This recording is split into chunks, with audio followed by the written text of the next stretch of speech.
स्वागत है आपके अपने YouTube channel Rajeev competitive class में। दोस्तों शिक्षक भर्ती से लेकर एक महत्वपूर्ण अपडेट आई है। दोस्तों आई जैसे आपको पता है कि रात को ही ये प्रकाशित हुआ था लेटर। अब जैसे देखिए इसमें है क्या, बहुत सारे ऐसे अभ्यर्थी जिनके मन में शंका है। अब देखो ये है क्या पूरा अपडेट, आइए देखते हैं। दोस्तों जो विद्यालय अध्यापक है उसके जो सभी पद हैं वो सीधी नियुक्ति से भरे जाएंगे। ये आपको सबको पता है। जो विद्यालय अध्यापक जो जिनके भी पूरे पद हैं, जितने भी रिक्त पद हैं, वो सीधा नियुक्ति से भरा जाएगा। अब नियुक्ति कैसे भरा जाएगा, मतलब इस देखिए कहा क्या जा रहा है कि इस हेतु कैसे किया जाएगा, यानी राज्य सरकार जो है उसके द्वारा बीपीएससी के माध्यम से पात्र अभ्यर्थी लिखित परीक्षा के माध्यम से चयन होंगे। जी हाँ, यानी आपको बीपीएससी के द्वारा एग्जाम दिया जाएगा, उसके बाद ही आपका नियुक्ति होगा। जैसे 1 to 5, 9 to 10, 11 to 12 7 फेज में लिया गया था, वैसे आपका ये नया फेज भी आ रहा है। ठीक है, 6 to 8, 9 to 10, 11 to 12 जिसको लिया जाएगा, जिसमें तो आपको बीपीएससी के द्वारा क्या किया जाएगा, परीक्षा लिया जाएगा और इसके माध्यम से आपको चयन किया जाएगा, ये तो आपको पता है। और इसकी अनुशंसा शिक्षा विभाग को की गई है, की जाएगी। ठीक है, इसकी अनुशंसा शिक्षा विभाग को की जाएगी और शिक्षा विभाग द्वारा उक्त अनुशंसा को संबंधित जिला के जितने भी जिला के जो सभी पदाधिकारी हैं उनको, जो इस संवर्ग के विद्यालय अध्यापक हैं उनके नियुक्ति पदाधिकारी होंगे। ठीक है, उनके नियुक्ति प्राधिकार होंगे और नियुक्ति हेतु अग्रसारित कर दिए जाएंगे। ठीक है, तो ये एक मतलब खबर है कि आपका जो भी नया आपको मतलब भर्ती आएगा तो उसमें भी आपको ठीक जैसे आपका पहले लिया गया था एग्जाम बीपीएससी के द्वारा, उसी तरह से लिया जाएगा और इसमें शिक्षा विभाग के द्वारा ये आपका मतलब उनके अंडर में बहुत काम होगा। ठीक है, तो यहाँ पर एक बात कही गई। साथ ही देखो यहाँ पर आपको बता दें कि अनुलंघ यहाँ पर कहा क्या गया है कि जो शिक्षा विभाग है उसके नियंत्रणाधीन, जो नियंत्रण में होगा काम, यानी विद्यालय अध्यापक के सृजित किए गए जो पद हैं उनके लिए वार्षिक व्यय भार की गणना है। अब वार्षिक व्यय भार की गणना क्या क्या है आपको पता है, जैसे कौन कौन क्लास के आएंगे। ठीक है, आपका 11 से 12, फिर आपका 9 से 10 और 6 to 8 ये शिक्षक का इसमें बहाली होगा।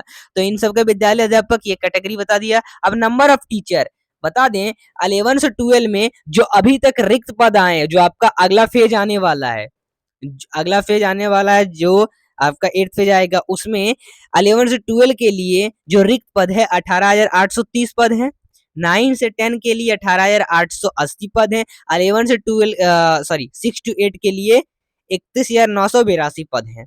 अब इनका बेसिक जान लो, तो बेसिक इसमें 32,000 है इसका बेसिक। फिर आपका 11 से 12 के लिए, 9 से 10 के लिए बेसिक 31,000 है और 6 to 8 के लिए 28,000। इनका डीए परसेंटेज में बात कर लो तो डीए इनका रहने वाला है कितना, तो 13,440। ठीक है, 13,440। अब देखो यहाँ पर मतलब ये देखिए बेसिक का क्या मतलब है। बेसिक का मतलब ये है कि जो आप ट्रेनिंग के टाइम में जो आपको पेमेंट मिलना शुरू करेगा वो यहाँ पर बताया गया है। ठीक है, पेमेंट के टाइम मतलब जो ट्रेनिंग करिएगा तब के टाइम मिलेगा। और यह डीए आपका हमेशा पता है 42% आपका लगेगा।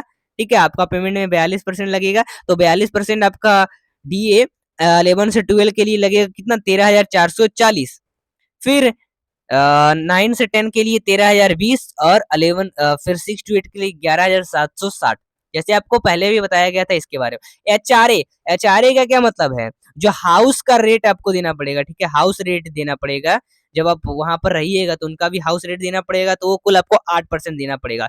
तो अगर 11 से 12 की बात करें तो 2,560 ये सब कटेंगे आपके। ठीक है, फिर आपका 9 से 10 के लिए 2,480 रुपए देने पड़ेंगे और 6 to 8 के लिए 2,240 रुपए देने पड़ेंगे। अब आपका सीटीए 1500 प्लस और डीए भी इसमें देना पड़ेगा। ये 11 से 12 के लिए 2130, आपका 9 से 10 के लिए 2130 और 6 to 8 के लिए भी 2130। आपको एमए जो देना पड़ेगा 1,000 सभी के लिए, तीनों के लिए कॉमन रहेगा, तीनों के लिए 1,000। इनका नेट सैलरी, अब इनका जो बात कर ले, इनका नेट सैलरी जो रहेगा वो रहेगा आपका 11 से 12 के लिए 51,130 रुपए, 9 से 10 के लिए 49,630 रुपए और आपके नेट सैलरी 6 to 8 के लिए 45,130 रुपए। पेंशन इनका कितना मिलेगा, इनका पेंशन मिलेगा 14% का पेंशन मिलेगा, यानी 4,480 पर महीने। ठीक है, फिर 4,340 9 to 10 और 6 to 8 के लिए 3,920 रुपए। इनका ग्रॉस सैलरी की बात कर लो तो ग्रॉस सैलरी जो रहेगा 55,610 रुपए रहेंगे। किनके? ये रहेंगे आपके इनके, ये आपका रहेगा किसका? तो ये रहेगा आपका 11 से 12 के लिए, ठीक है। और फिर 53,970 रुपए रहेंगे 9 टू 10 के लिए, और 11 टू 12 के लिए 49,050 रहेंगे, ठीक है। तो ये आपके कुल क्या है? 49,050 रहेंगे, ठीक है। अब आइए देखिए, अब देखिए आपका एनुअल एक्सपेंडिचर रहेगा, वो रहेगा कुल इतना, ठीक है। तो ये सब इनके इनके रहने वाले, और ये टोटल रहने वाला है। अब आइए दोस्तों, तो ये क्या है? ये आपके रुपए पंचम अरब बाहर करोड़ बाहर 12,82,400 मात्र है, ठीक है। तो ये कुछ दिया गया है इसके फॉर्म में। तो ये एनुअल एक्सपेंचर है। तो एक तो ये आपका बात है कि ये आपका पेमेंट वगैरह है सभी क्लास के लिए। साथ ही देखिए एक दोस्तों आपका यहाँ पर एक आया है कि बिहार गजट जो असाधारण अंक है बिहार सरकार द्वारा प्रकाशित है।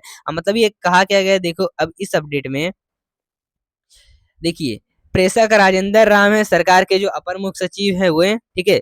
चलिए तो देखिए यहाँ पर कहा क्या गया है, यहाँ पर एक बात करने की जरूरी है कि इस नियमावली बिहार राज्य विद्यालय अध्यापक नियुक्ति स्थानांतरण अनुशासनिक कार्रवाई एवं सेवा सत्र नियमावली 2023 के आलोक में प्राथमिक जो 1 to 5 तक के अध्यापक हैं उनके लिए महिला अभ्यर्थियों के लिए न्यूनतम 50% जो आरक्षण होगा, और विषम संख्या रहने पर अंतिम पद महिलाओं के लिए चिन्हित किया जाएगा। और माध्यमिक विद्यालय वर्ग 9 से 10 तक एवं उच्च माध्यमिक विद्यालय वर्ग 11 से 12 तक के अध्यापक के लिए समान प्रशासन विभाग।